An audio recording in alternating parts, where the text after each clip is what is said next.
Assalamualaikum warahmatullahi wabarakatuh.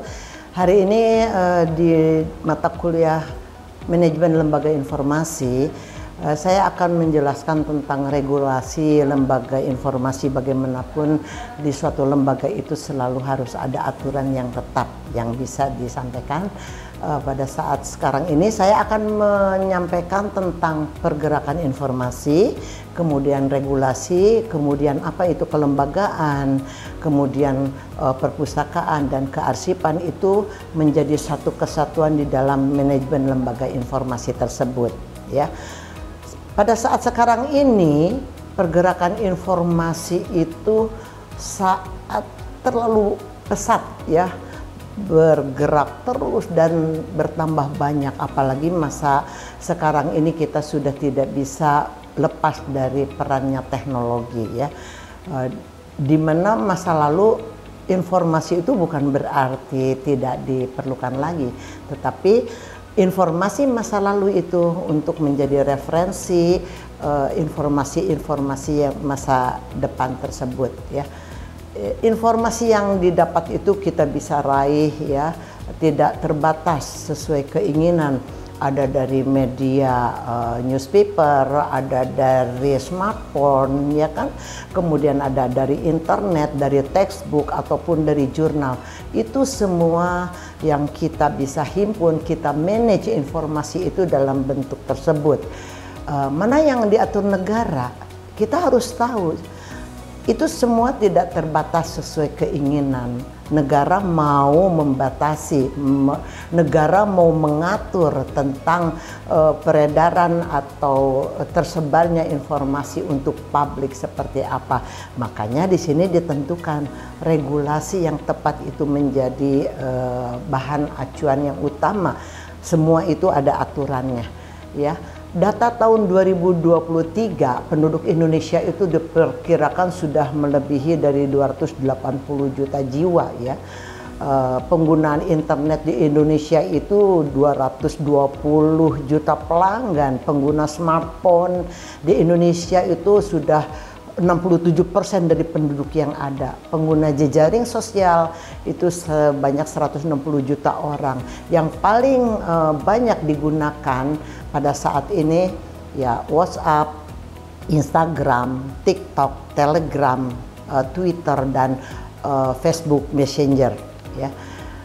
Nah, kalau kita berbicara tentang regulasi itu untuk apa? Mengendalikan perilaku manusia atau masyarakat dengan aturan atau pembatasan.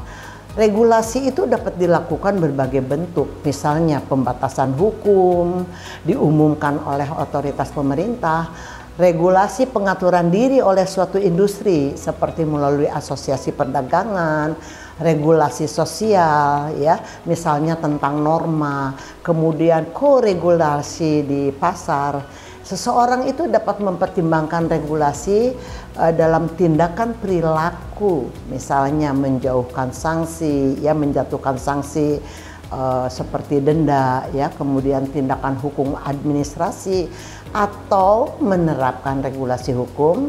Itu semua dapat dikontraskan dengan hukum undang-undang atau kasus yang berada yang berkaitan dengan lembaga tersebut, ya.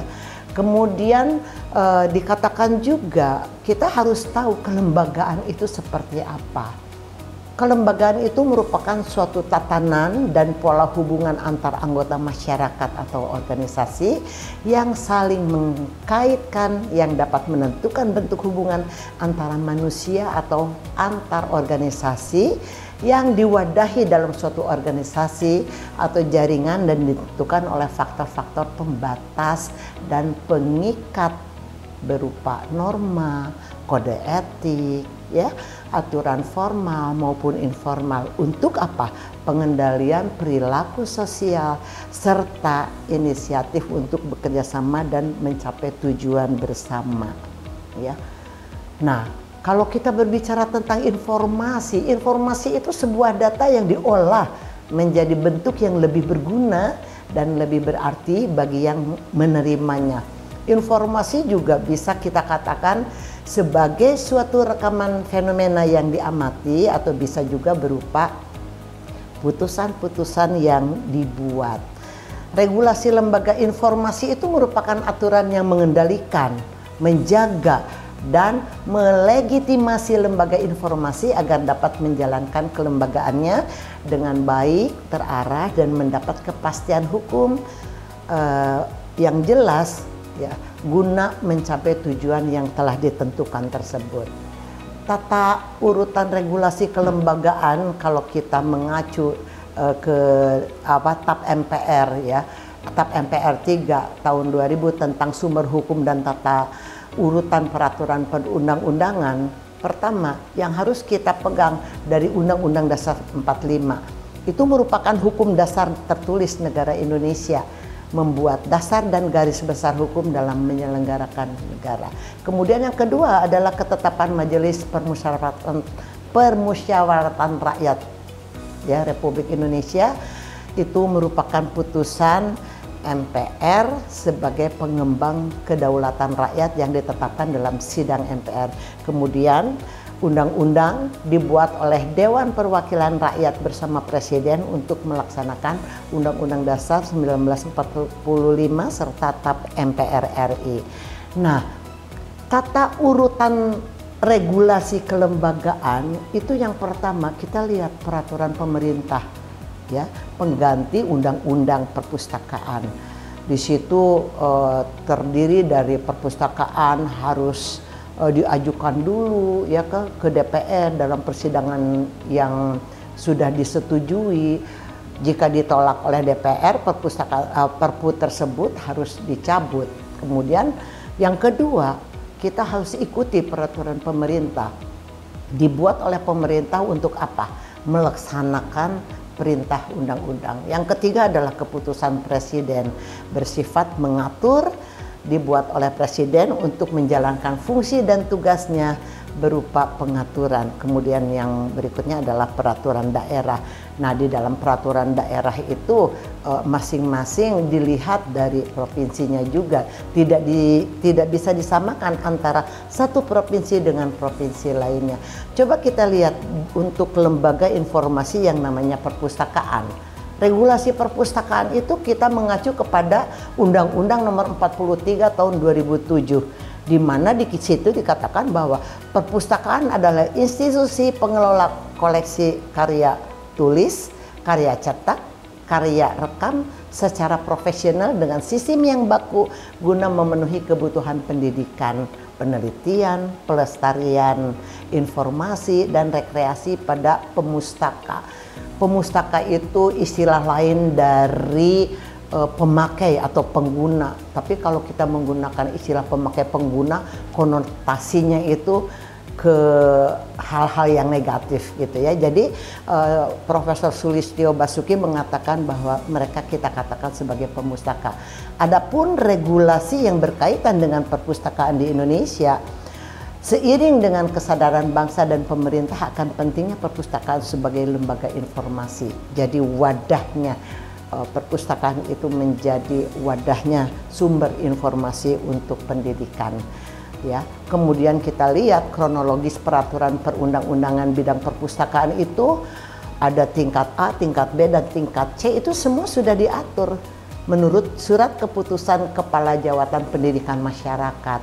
Jadi ada untuk sekolah rakyat, untuk SMP, dan untuk SMA. Kemudian ada juga SK Mendikbud, ya, diterbitkan tanggal 11 Maret tahun 81 tentang pokok kebijakan pembinaan dan pengembangan perpustakaan, di mana dikatakan bahwa tugas perpustakaan nasional dan perpustakaan wilayah itu dia menjadi pembina untuk perpustakaan-perpustakaan di provinsinya. Kemudian keputusan Mendiknas nomor 20 tahun 2003, di situ diuraikan tentang dasar hukum yang mengatur pembentukan perpustakaan sekolah. Kemudian SK Mendagri, ya, tahun 78, terbit tanggal 20 April tahun 78. Di situ dikatakan bahwa dasar hukum yang mengatur pembentukan perpustakaan desa dan perpustakaan kelurahan. Jadi semakin berkembang, jadi bukan hanya perpustakaan perguruan tinggi, perpustakaan khusus atau perpustakaan umum, kita sekarang sudah merambah bahwa desa kelurahan itu harus sudah memiliki perpustakaan karena tujuannya adalah untuk mencerdaskan anak bangsa, ya. Kemudian peraturan undang-undang bidang perpustakaan yang berikutnya adalah berlakunya otonomi daerah, maka dasar pembentukan perpustakaan daerah berdasarkan peraturan daerah tahun 1989 nomor 11. Kemudian yang berikutnya adalah Undang-Undang nomor 4 tahun 1990 tentang serah simpan karya cetak dan karya rekam. Kemudian Peraturan Pemerintah nomor 23 tahun 99 tentang pelaksanaan serah simpan dan pengelolaan karya rekam film, ya, film cerita atau dokumenter. Dan berikutnya adalah Peraturan Pemerintah nomor 8 tahun 2003 tentang pedoman organisasi perangkat daerah. Dan terakhir kita harus memikirkan juga bagaimana Undang-Undang nomor 19 tahun 2003 tentang hak cipta. Nah, regulasi terbaru yang terbit adalah tahun 2007, di mana regulasi tentang perpustakaan dalam bentuk undang-undang telah disahkan pemerintah dan DPR adalah Undang-Undang nomor 43 tahun 2007 tentang perpustakaan yang menjadi regulasi seluruh perpustakaan di Indonesia tersebut. Undang-Undang nomor 43 tahun 2007 ini terdiri dari 15 bab dan 54 pasal, ya. Nah, kemudian regulasi yang masih berlaku itu sekarang masih menggunakan nomor 43 2007, kemudian nomor 4 tahun 1990 tentang serah simpan terima tersebut, dan nomor 70 tahun 91 tentang pelaksanaan serah simpan.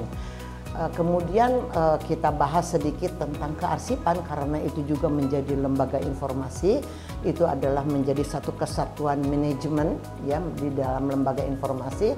Fungsi, tugas dan tanggung jawabnya untuk kearsipan itu kita mengacu kepada Undang-Undang nomor 43 tahun 2009 bab 1 pasal 1 ayat 12, di mana dikatakan bahwa lembaga kearsipan adalah lembaga yang memiliki fungsi, tugas dan tanggung jawab di bidang pengelolaan arsip statis dan pembinaan kearsipan. Regulasi lembaga kearsipan dilihat dari Undang-Undang RI nomor 43 tahun 2009 tentang kearsipan, kemudian Undang-Undang RI nomor 11 tahun 2008 tentang informasi dan transaksi elektronik. Ketiga adalah Undang-Undang RI nomor 14 tahun 2008 tentang keterbukaan Indonesia, informasi publik. Yang keempat adalah Undang-Undang RI nomor 8 tahun 1997 tentang dokumen perusahaan, dan yang kelima adalah Peraturan Pemerintah RI nomor 34 tahun 1979 tentang penyusutan arsip, ya. Kemudian ada juga Peraturan Pemerintah nomor 87, ada juga Peraturan Pemerintah nomor 88 tahun 99, kemudian ada Keputusan Presiden nomor 105 tahun 2004 tentang pengelolaan arsip statis, dan Keputusan Menteri PAN nomor 72 terbit pada tahun 2003 tentang pedoman umum tata naskah dinas, ya. Nah, itu yang bisa kita sampaikan. Karena apa?